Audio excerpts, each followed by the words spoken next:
আল্লাহ তাআলা ইরশাদ করছেন, ইন্নাল্লাহা ইয়া'মুরু বিল আদলি ওয়াল ইহসান, নিশ্চয় আল্লাহ তাআলা তোমাদেরকে ন্যায় বিচারের আদেশ দেন, সদাচরণের আদেশ দেন, নিকটাত্মীয়দেরকে দানের আদেশ দেন। আদেশ কয়টা? আওয়াজ করে সবাই বলুন তো কয়টা? নিশ্চয় আল্লাহ তাআলা তোমাদেরকে ন্যায় বিচারের আদেশ দেন, সদাচরণের আদেশ দেন, তিনি তোমাদের নিকটাত্মীয়দেরকে দানের আদেশ দেন, আর তিনি তোমাদেরকে অশ্লীলতা থেকে নিষেধ করেন, মন্দ কাজ থেকে নিষেধ করেন, অবাধ্যতা সীমা লঙ্ঘন থেকে নিষেধ করেন। তিনি তোমাদেরকে উপদেশ দেন যাতে তোমরা শিক্ষা গ্রহণ করো। সুবহানাল্লাহ। উপদেশ দিচ্ছে স্বয়ং কে? তিনটা জিনিসের আদেশ। ইয়া'মুরু বিল আদল, সুবিচার ন্যায় বিচারের আদেশ তিনি দেন। ইহসানের আদেশ দেন, যাতে আমরা ইহসান করি, একে অপরের প্রতি সুবিচার করি, মহানুভবতা দেখাই, অনুগ্রহ দেখাই, আর নিকট আত্মীয়দেরকে যেন আমরা দান করি। এই তিনটা আদেশ তিনি দিয়েছেন। আর কোন তিনটা জিনিস থেকে তিনি বারণ করেছেন? অশ্লীলতা, ফাহশা, মুনকার, মানে সব মন্দ আর অসৎ কাজ, এগুলো থেকে তিনি আমাদেরকে বারণ করেন। ওয়াল বাগি, অবাধ্যতা, সীমা লঙ্ঘন, এই তিনটা কাজ থেকে তিনি আমাদেরকে বারণ করেন। তিনি আমাদেরকে উপদেশ দেন, স্বয়ং আল্লাহ তাআলা আমাদেরকে উপদেশ দেন যাতে করে আমরা শিক্ষা গ্রহণ করি। সুবহানাল্লাহ পড়ে। তাহলে আসুন আমরা ধরে ধরে একটা একটা করে সামনের দিকে আগাই। আল্লাহ তাআলা প্রথমে আমাদেরকে আদেশ দিয়েছেন আদালের। ইন্নাল্লাহা ইয়া'মুরু বিল আদল, আওয়াজ করে বলুন আল আদাল। সবাই পড়ুন আল আদাল। আমরা উর্দু জানি, হিন্দি জানি, অনেকে ইংরেজিও জানি, কিন্তু আরবি শব্দগুলো আমাদের মুখ দিয়ে বেরোতে চায় না। আওয়াজ করে বলুন আল আদাল। মাশাআল্লাহ। ইন্নাল্লাহা ইয়া'মুরু বিল আদল, আল্লাহ তাআলা আমাদেরকে আদলের আদেশ দেন। আদল অনেকে না বুঝলেও আদালত শব্দটা বুঝবেন। আদালত, আদালত, আদালত বুঝেন না? যেখানে বিচার কার্যের ফয়সালা করা হয়, কোর্ট কাচারি আদালত, এটা তো ভেরি কমন। এটা শুনছেন না সবাই? আদালত, যেখানে ন্যায় বিচার হবে, সুশাসন হবে। কিন্তু ভাগ্যের কি নির্মম পরিহাস, ওখান থেকে মিথ্যা সাক্ষী দিয়ে মনমতো রায় দিয়ে দেয়া হয়। এগুলোর পরিবর্তন হওয়ার দরকার আছে না নাই? প্রিয় ভাইয়েরা, আদালত, আল আদল, ইংরেজিতে বলে জাস্টিস, ন্যায় বিচার, সুবিচার, সুশাসন, জাস্টিস, আল আদল। সব জায়গায় এই জাস্টিস থাকা দরকার। Justice should be prevail in the society. The mission of all prophet was to uphold the justice. সব নবীর মিশন ছিল এই জাস্টিসকে, আদালকে, সুশাসন আর সুবিচারকে নিশ্চিত করা। পড়েন সুবহানাল্লাহ। And the core message of every divine scripture was to uphold justice. পৃথিবীর সব আসমানি কিতাবের মূল শিক্ষা ছিল এই জাস্টিসকে সমাজে এনশিওর করা, সুবিচার, সুশাসনকে এনশিওর করা। তাহলে প্রিয় ভাইরা, আমরা বুঝতে পারলাম আল আদল শব্দের মানে হচ্ছে ইনসাফ বা সুবিচার বা ন্যায় বিচার। এটা হচ্ছে একটা general meaning, very general meaning. আপনি যদি ইন ডেপথ বুঝতে চান, আরো ভেতরে যান, তাহলে আদল মানে হচ্ছে সমন্বয়, আদল মানে হচ্ছে ভারসাম্য, ব্যালেন্স, আদল মানে হচ্ছে মধ্যম পন্থা। সুবহানাল্লাহ পড়েন। কারণ সব সময় সমান সমান হইলেই সুবিচার হয় না। কথা কি বুঝতেছেন? ইসলামের দ্য কনসেপ্ট অফ আদল, এটা এমন আদল, এটা সব সময় সমান সমান নয়। যখন সমান সমান দেয়া দরকার, ইসলাম সমান সমান দেয়। যখন ব্যালেন্স করা দরকার, চেক এন্ড ব্যালেন্স, সমন্বয়, ভারসাম্য করা দরকার, তখন ইসলাম ভারসাম্য করে দেয়। এটার নাম আদল। সুবহানাল্লাহ। সহজ করে আপনাদেরকে বুঝাই। যেমন ধরুন, একটা পরিবারের 3 জন সদস্য, স্বামী, স্ত্রী আর সন্তান। তাদের সকালবেলার ব্রেকফাস্টে, স্বামীর সকালের নাস্তায় স্বামীর 3টা রুটি লাগে, স্ত্রীর 2টা লাগে, আর সন্তানের 1টা রুটি লাগে। এখন আমি যদি সমান সমান করে আদল করতে চাই, সবাইকে যদি 3টা করে রুটি দেই, তাহলে স্বামী বেচারার জন্য ঠিক আছে? কি বলেন? কথা কি বুঝতেছেন না কষ্ট হয়ে যাচ্ছে? যদি সমান সমানের নিয়মে আগাই, তাহলে 3টা করে যদি রুটি দেই, স্বামীর জন্য ওকে, কিন্তু স্ত্রীর জন্য 1টা বেশি হয়ে যায়। আর সন্তানের জন্য কয়টা বেশি হয়? আচ্ছা, এই তো বুঝতেছেন, মাশাআল্লাহ। আচ্ছা, 2টা করে যদি সবাই দেই সমান সমান নীতিতে, তাহলে স্ত্রীর জন্য, স্ত্রী বেচারির জন্য ঠিক আছে, কিন্তু স্বামীর কয়টা কম পড়ে? আর সন্তানের বেশি হয়ে যায় কয়টা? আচ্ছা, সমান সমান নীতিতে সবাইকে যদি সকালের নাস্তার জন্য একটা করে রুটি দেই, সন্তানের জন্য ঠিক আছে, কিন্তু স্ত্রী বেচারির কম পরে কয়টা, স্বামীর কম পরে কয়টা? দুইটা। কথা কি বুঝতেছেন? আর আমি যদি স্বামীকে দেই তিনটা, স্ত্রীকে দেই দুইটা, আর সন্তানকে দেই একটা, তাহলে কারো অপচয় হবে না। যার যতটুকু দরকার ঠিক ততটুকুই কাজে লাগবে। চিল্লায় বলেন ঠিক কিনা? এটাই হচ্ছে ইসলামের আদল, যেখানে যার যতটুকু দরকার তাকে সেখানে ঠিক ততটুকু দিয়ে দেওয়ার নামই হচ্ছে আদল। চিল্লায় পড়েন আল্লাহু আকবার।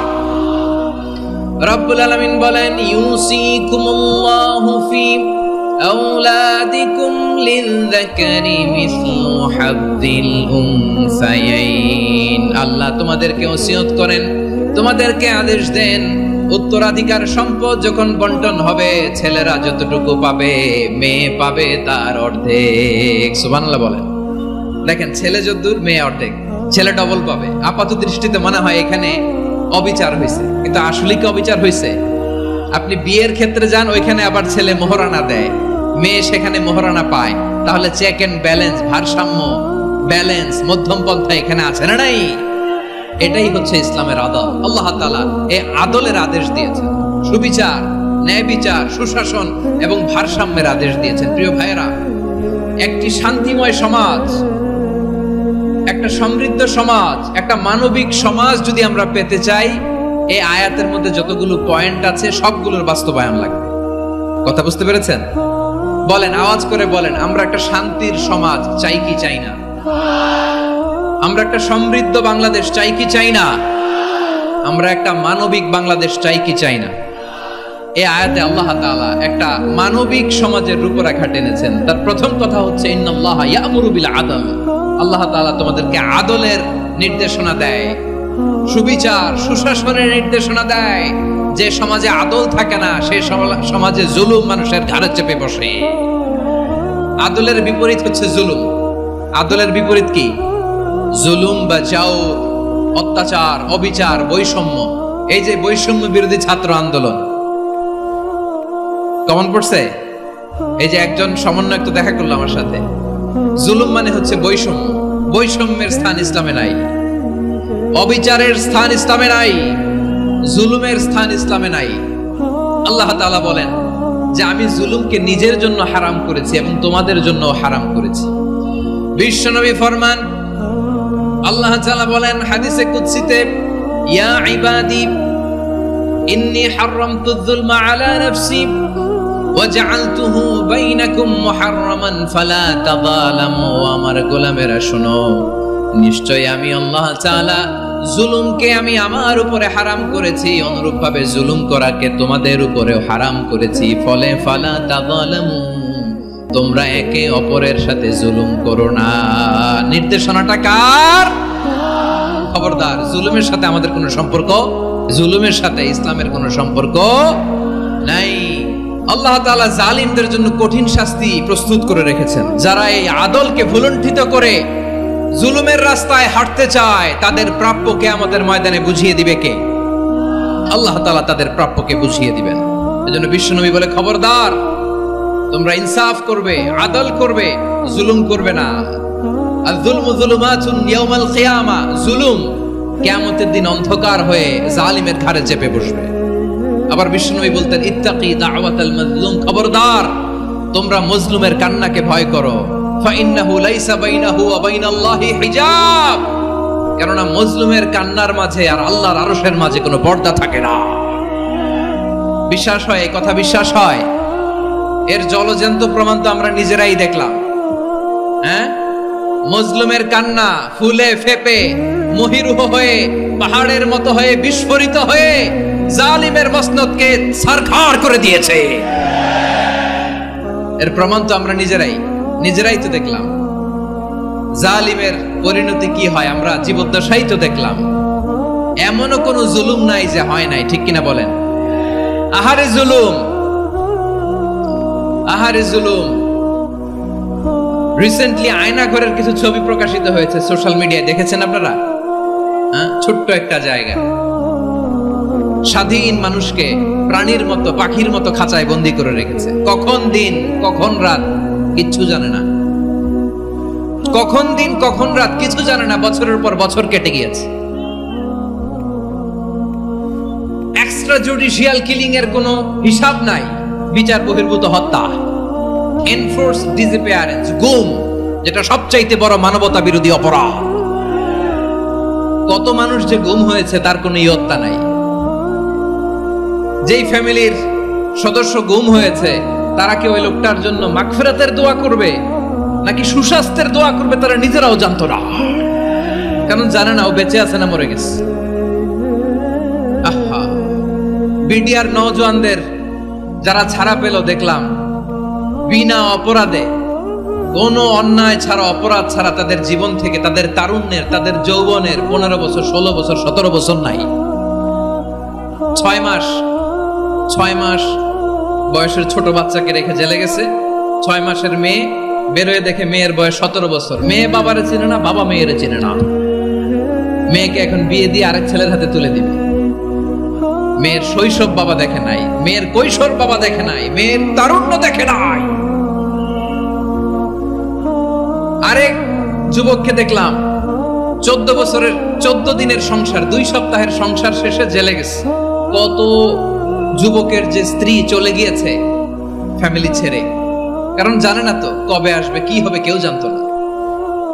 দাম্পত্য জীবনের মাত্র 14 দিনের স্মৃতি, এই স্মৃতিকে আঁকড়ে ধরে এক বোন 16টা বছর, 17টা বছর কাটিয়ে দিয়েছে।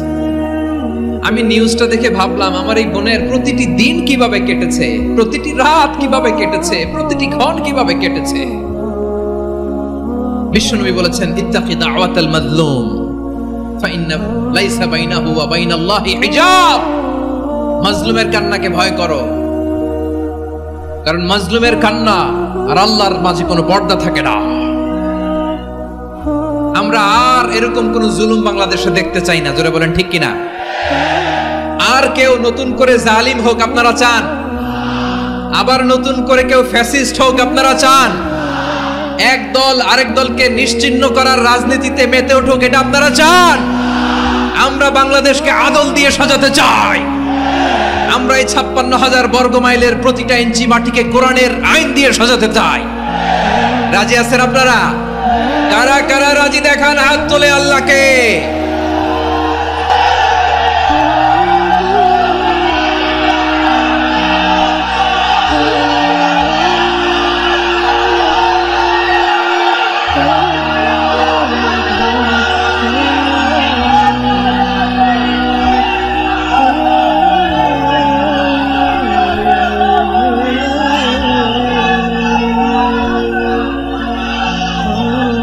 বসুন আমার প্রিয় বীর চট্টলার তৌহিদি মুসলমান, আমরা আর নতুন করে কেউ জালিম হোক এটা চাই না, নতুন করে আবার কেউ ফ্যাসিস্ট হোক আমরা চাই না, এক দল আরেক দলকে নিশ্চিহ্ন করার রাজনীতি করুক আমরা চাই না। আমরা সুশাসনের বাংলাদেশ চাই,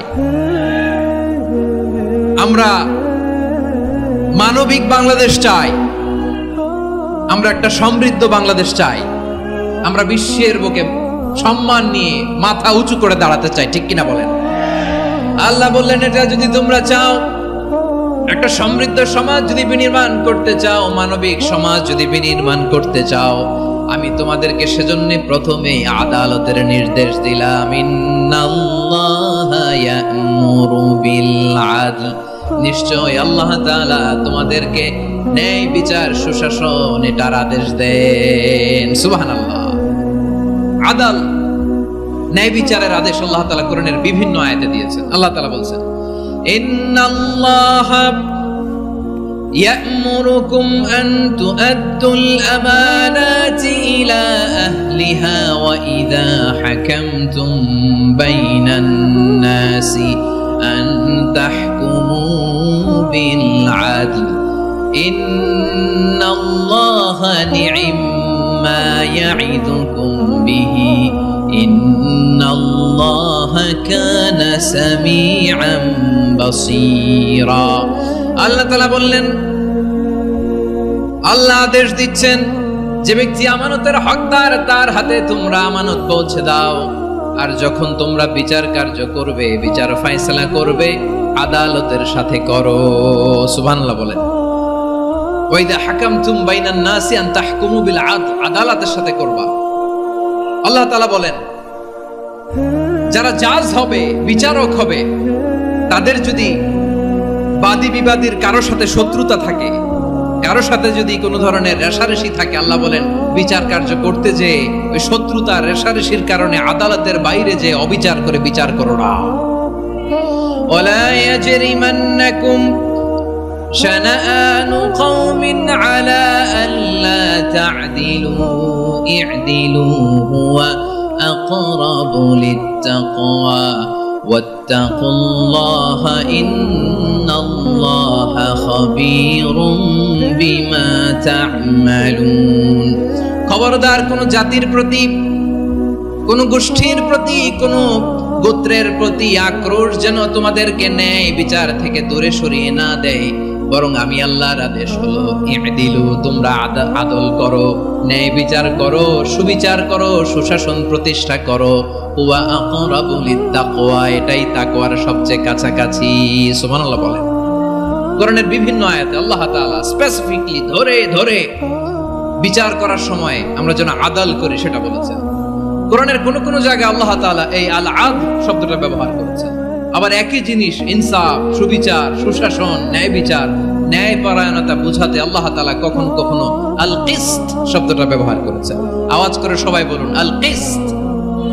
প্রিয় ভাইরা, সবাই আওয়াজ করে আমার সাথে সাথে বলুন আল কিসত। আল্লাহ তাআলা বলেন ওয়া ইন হাকামতা ফাহকুম বাইনাহুম বিল কিসতি ইন্নাল্লাহা ইউহিব্বুল মুকসিতিন। যখন তুমি বিচার করবে, বিশ্বনবীকে উদ্দেশ্য করে অ্যাড্রেস করে বললেন, নবী হে, ইহুদিরা কোনো বিষয়ে মীমাংসার জন্য যদি আপনার দরবারে আসে, যদি বিচার করতে হয়, খবরদার অবিচার করবেন না। ফয়সালা যেটা করবেন কিসতের সাথে করবেন, ন্যায় পরায়ণতার সাথে করবেন, কারণ ইন্নাল্লাহা ইউহিব্বুল মুকসিতিন, নিশ্চয় আল্লাহ রাব্বুল ইজ্জাত ন্যায় পরায়ণশীলদেরকে বড্ড ভালোবাসেন। সুবহানাল্লাহ বলেন। ন্যায় পরায়ণ লোকদেরকে আল্লাহ তাআলা বড্ড ভালোবাসেন। অন্য আয়াতে আল্লাহ তাআলা বলছেন وَنَضَعُ الْمَوَازِينَ الْقِسْطَ لِيَوْمِ الْقِيَامَةِ فَلَا تُظْلَمُ نَفْسٌ شَيْئًا। আমি কিয়ামতের দিন ন্যায় পরায়ণতার মানদণ্ড স্থাপন করব, যেটাকে আমরা মিজানের পাল্লা বলি। আল্লাহ বলেন ন্যায় বিচারের মানদণ্ড কিয়ামতের ময়দানে আমি আল্লাহ স্থাপন করব। সেদিন কারো প্রতি বিন্দু পরিমাণ, এক চুল পরিমাণ অবিচার করা হবে না, কোনো অবিচার করা হবে না। সেদিন সুশাসন হবে, সুবিচার হবে, ন্যায় পরায়ণতার সাথে বিচার হবে। আওয়াজ করে পড়েন আল্লাহু আকবার। তাহলে প্রিয় ভাইরা, যে তিনটি বিষয়ে আল্লাহ তাআলা আমাদেরকে আদেশ দিয়েছেন, তার প্রথমটা হচ্ছে আদালত, ইনসাফ, সুবিচার, ন্যায় বিচার। এটা আমরা চাই কি চাই না? বিশ্বনবী ন্যায় বিচার, ন্যায় পরায়ণতা, সুশাসন প্রতিষ্ঠিত করেন কি করেন নাই? আপনারা বিশ্বনবীর সিরাত যারা পড়েছেন, আপনি দেখবেন বিশ্বনবীর সিরাতের পরতে পরতে, বাঁকে বাঁকে, সিরাতের বাঁকে বাঁকে এই আদালতের নমুনা মেলে। সুবহানাল্লাহ বলেন। ছোট্ট একটা নমুনা রাসূল সাল্লাল্লাহু আলাইহি ওয়াসাল্লামের আসিরা আল আতরা থেকে ছোট্ট একটা নমুনা আপনাদের খেদমতে এখানে উপস্থাপন করি। বিশ্বনবী সাল্লাল্লাহু আলাইহি ওয়াসাল্লাম মক্কা বিজয় করলেন ৮ম হিজরিতে। মক্কা বিজয় শেষের দিনই কয়েক সপ্তাহ মক্কাতে অবস্থান করলেন। ইন দ্য মিন টাইম মক্কার একটা ভেরি প্রেস্টিজিয়াস এন্ড ডিগনিফাইড ফ্যামিলির নারী চুরিতে ধরা পড়ল। কিসে ধরা পড়ল? সবাই বলেন কিসে? আমাদের সমাজে আসেনি এটা? আছে? ছোট না বড়? হ্যাঁ, হিসাব করে শেষ করা যায় না। ৩.৫ লাখ কোটি টাকা নাই উন্নয়ন প্রকল্পের নামে। উন্নয়ন প্রকল্পের নামে ৩.৫ লাখ কোটি টাকা নাই। ৩.৫ লাখ কোটি টাকা লিখতে পারবেন আপনি? একটানা লিখতে পারবেন? বুঝতেছেন কত বড় সংখ্যা? বনু মাখজুমিয়া গোত্রের এক নারী মক্কায় চুরিতে ধরা পড়ল। বলেন তো চুরি করলে বিধান কি? কি কাটতে হবে? চুরির বিধান হলো হাত কেটে দাও। দাও সেটা গোপনে নয়, প্রকাশ্যে জনসম্মুখে হাত কেটে দাও। বনু মাখজুমিয়া গোত্রের নারী যখন চুরিতে ধরা পড়লো, সাহাবারা চিন্তায় পড়ে গেলেন। সবেমাত্র মক্কার লোকেরা কালিমা পড়ে মুসলমান হয়েছে। ইসলামের আইন কানুন তেমন জানে না, ইসলামের শরিয়ার সাথে বেশি পরিচিত নয়। এখন যদি বিশ্বনবী চুরির যেই বিধান এটা যদি কায়েম করে, হাত যদি কেটে দেয়, না জানি মক্কার লোকেরা আবার বিগড়ে যায়, না জানি মক্কার লোকেরা আবার মুরতাদ হয়ে যায়, না জানি মক্কার লোকেরা ইসলাম থেকে দূরে সরে যায়। চলো চলো সাহাবীরা মিলে পরামর্শ করলেন, চলো বিশ্বনবীর কাছে যে বলি, ও নবী, শুধু কেবলমাত্র একমাত্র এই নারীর জন্য চুরির হাত কাটার বিধানটা আপনি একটু থামিয়ে দেন। চুরির হাত কাটার যে বিধান এখানে একটু রহিত করে দেন, বাকিগুলা কইরেন মদিনাতে যে চলবে, কিন্তু মক্কায় এবারের জন্য মাফ করে দেন। কিন্তু কে বলবে? এই যে পরামর্শ, সাজেশন, এটা কে দিবে বিশ্বনবীর কাছে? সাহাবারা চিন্তায় পড়ে গেলেন। আল্লাহর নবীর সামনে দাঁড়িয়ে আল্লাহর দেয়া হুদুদ, আল্লাহর দেয়া বিধান থামিয়ে দেওয়া, মাফ করে দেওয়া, এই কথা বিশ্বনবীর সামনে বলার সাহস তো কেউ রাখে না। কেউ কেউ বলল, বিশ্বনবীর পালক পুত্র যায়েদ বিন হারেসার সন্তান উসামারে বিশ্বনবী নাতির মতো আদর করে, বড্ড বেশি ভালোবাসে উসামারে।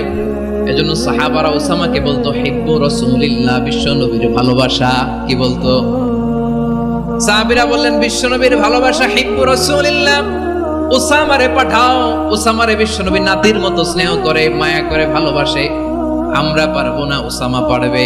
সবাই মিলে ফুলিয়ে খুশিয়ে উসামাকে, ছোট্ট উসামাকে রাজি করালো। উসামা, এমন এমন কথা যে তুমি বিশ্বনবীর কাছে বলতে হবে, পারবা নাকি? উসামা বলে, পারবো।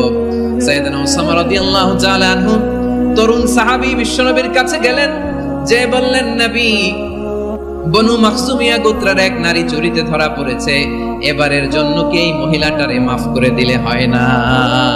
এবারের জন্য একটু ক্ষমা করা যায় না নবী? বিশ্বনবী বলেন, আতাশফাউ ফি হাদ্দিন মিন হুদুদিল্লাহ, তোমার এত বড় সাহস উসামা, তুমি আল্লাহর হাত, আল্লাহর দেয়া বিধান, এটার ব্যাপারে সুপারিশ করতে এসেছো? তোমরা কি জানো তোমাদের আগে যত কওম, যত গোত্র, যত জনপদ ধ্বংস হয়েছে তার কারণ ছিল তাদের মধ্যে গরিবরা অন্যায় করলে তারা বিচার করত, আর ধনীরা অন্যায় করলে তারা মাফ করে দিত। খবরদার! ওয়া আইমুল্লাহ লাউ আন্না ফাতিমাতা বিনতি মুহাম্মাদিন সারাকাত লাকাতা মুহাম্মাদুন ইয়াদাহা। বিশ্বনবী বললেন, ওরে ওসামা, বানু মাখজুমিয়ার ওই প্রেস্টিজিয়াস এন্ড ডিগনিফাইড ফ্যামিলির মেয়ে তো দূর কি বাত, অনেক দূরের কথা। জেনে রেখো ওসামা, আমার কলিজার টুকরা, নয়নের পুটুলি ফাতেমাও যদি মক্কার জমিনে আজকে চুরির দায়ে ধরা পড়তো, আমি বিশ্বনবী মুহাম্মাদুর রাসূলুল্লাহ ধরে ফাতেমার ডান হাতটা কেটে দিতে এক বিলম্ব দেরি করতাম না। ইন্নাল্লাহা ইয়া'মুরু বিল আদল, আমাদেরকে জাস্টিস শিখায় পশ্চিমারা, আমাদেরকে ইনসাফ শিখায়, আমাদেরকে সুশাসন শিখায়। আর ইনসাফ, সুশাসন, ন্যায় বিচার, সুবিচার, জাস্টিস কারে বলে বিশ্বনবীর বায়োগ্রাফি থেকে জেনে নাও। এই ছিল বিশ্বনবী ইসলামের আদালতের নমুনা। আপনি যদি সাইয়েদনা ওমর ফারুকের জীবনের দিকে তাকান, এমন কঠোর, এমন বীর সেনানী ছিলেন। সাইয়েদনা ওমর ফারুক যদি রাস্তার এই মাথা দিয়ে হাঁটা শুরু করতেন, শয়তান ওমর ফারুককে দেখলে ওই রাস্তা রেখে দিয়ে অন্য রাস্তা দিয়ে হাঁটতো। সুবহানাল্লাহ। ওমর ফারুক রাদিয়াল্লাহু তাআলা কি পার্সোনালিটি ছিল, কি পার্সোনালিটি! আমাদের এলাকায় ছোট বাচ্চারা রাতে ভাত খেতে চায় না, আমার মেয়েটাও খেতে চায় না। এই এটা দিব, ওইটা দিব, আজকে মাহফিলে আসার সময় বলে দিছে লিস্ট করে, এটা এটা আনতে হবে। তো ছোট্ট বাচ্চাদের অনেক বায়না থাকে, ওরা রাতে খেতে চায় না। তো মায়েরা বিভিন্ন ভয় দেখায়, এই বাঘ আসবে, বাঘ আসবে খাও, এই ভূত আসবে, ভূত আসবে খাও। আপনারা কি বলেন চট্টগ্রামে? কি আসবে? হ্যাঁ, ভূত, ভূত, ভূত আসবে, বাঘ আসবে, খাও খাও খাও, তাড়াতাড়ি খাও। তো বাচ্চারা এগুলো শুনে ভয়ে খেতে শুরু করে।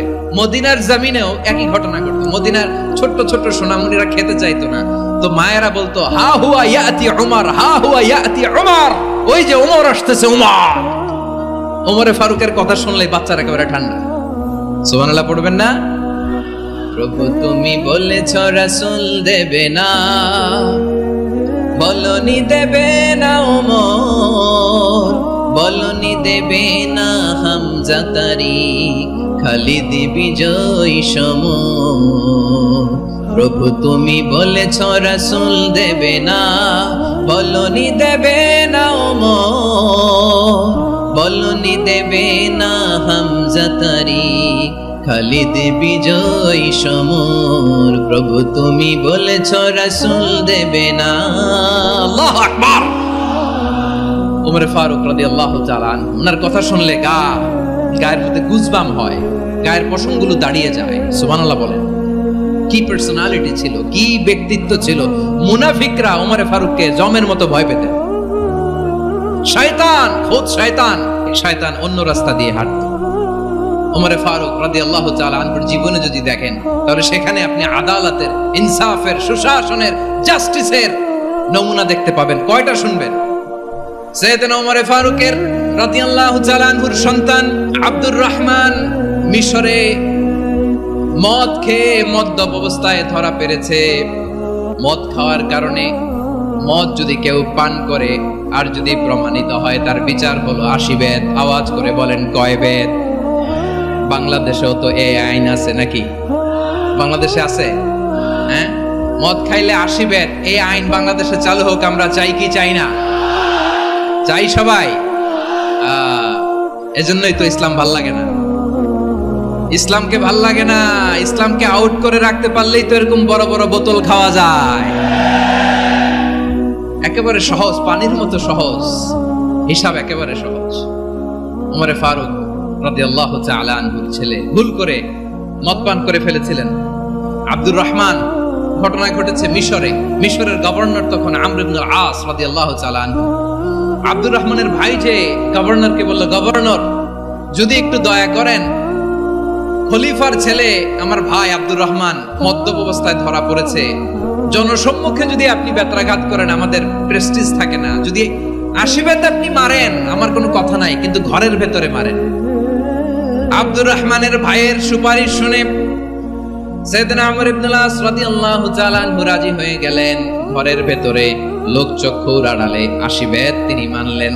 কিন্তু ঘটনাক্রমে এই কথা লুকিয়ে লুকিয়ে ঘরের ভেতরে 80 বেত মারার কথা সাইয়েদনা ওমর ফারুক মদিনা থেকে জানতে পারলেন। মদিনা থেকে তিনি ফরমান জারি করলেন, এই বিচার যেমনটি আমর ইবনে আস আদায় করেছে, এটা প্রকৃতপক্ষে আদায় হয় নাই। আসো সবাই মদিনায় আসো, আমর ইবনে আস মদিনায় আসো, আব্দুর রহমানও আসো, সবাই আসো, জনসম্মুখে এই বিচার কার্যকর করতে হবে। সাইয়েদনা ওমর ফারুক মসজিদে নববীর পিলারের মধ্যে নিজের ছেলেকে বাঁধলেন, আবার জনসম্মুখে 80টা বেত তার গায়ের মধ্যে মারলেন। মাজমুয়ে ফাতাওয়া ইবনে তাইমিয়া রাহিমাহুল্লাহ উনি এটা নকল করেছেন। এটা সবচেয়ে বিশুদ্ধ মত। আর অনেক মত আছে, মারা গেছে কবরের উপর, ওগুলো বাদই দিলাম। কেমন খলিফা ছিল, কেমন খলিফা! পশ্চিমারা তোমরা জাস্টিস আমাদেরকে শেখাও, ইনসাফ কারে বলে, সুশাসন আমাদেরকে তোমরা শেখাও। ওমর ফারুক রাদিয়াল্লাহু তাআলা ওই বিচারকে তিনি ধর্তব্য মনে করেন নাই। মদিনাতে এনে আবার জনসম্মুখে আবার 80 বেত মেরেছেন। মিশরে ওমর ফারুক রাদিয়াল্লাহু তাআলা আমর ইবনে আসকে গভর্নর করে পাঠালেন। সেখানে আমর ইবনে আসের ছেলে একটা প্রতিযোগিতায় রানার আপ হয়েছে। এক মিশরি সেখানে চ্যাম্পিয়ন হয়েছে। রানার আপ বুঝতে পেরেছেন তো? রানার আপ সেকেন্ড হয়েছে, এক মিশরি হয়েছে চ্যাম্পিয়ন প্রথম। কিন্তু গভর্নরের ছেলে ও জিততে পারে নাই। ও রাগে ওই মিশরির গায়ের মধ্যে কয়েকটা লাঠি দিয়ে বাড়ি মেরেছে। মিশরি যে মদিনাতে ওমর ফারুকের কাছে বিচার দিলেন, আপনার গভর্নরের ছেলে অন্যায়ভাবে আমার গায়ে হাত তুলেছে। সাইয়েদনা ওমর ফারুক আবার ফরমান জারি করলেন, আসো মদিনাতে আসো। মিশরীকে ডাকলেন। ওই মিশরের গভর্নর আমর ইবনে আস রাদিয়াল্লাহু তাআলা আনহুকে ডাকলেন, তার ছেলেকেও ডাকলেন। সবাই বসে রইল। আমর ইবনে আস রাদিয়াল্লাহু তাআলা আনহু মাথা নিচু করে বসে আছেন, লজ্জায় কাচুমাচু। হায় হায়, আজকে আমার ছেলের কারণে আমিরুল মুমিনিন খলিফাতুল মুসলিমিন ওমর ফারুকের কাছে আমি জনসম্মুখে লজ্জিত হচ্ছি। সাইয়েদনা ওমর ফারুক বললেন, এই নাও লাঠি। গভর্নরের ছেলে তোমার মাথার মধ্যে যতগুলো বাড়ি মেরেছে, আজকে জনসম্মুখে তুমি অতগুলা বাড়ি মারো। মিশরি বলে, থাক, আপনি যে ডেকে আনছেন সবার সামনে এটা বলছেন, এতেই আমি খুশি। আল্লাহু আকবার!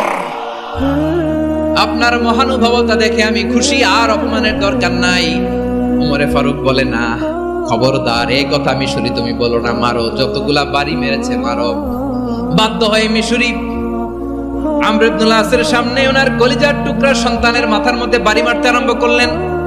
ঠিক যতগুলা বাড়ি গভর্নরের ছেলে আমর ইবনুল আসের ছেলে মিশরির গায়ে মেরেছিল, মাথায় মেরেছিল,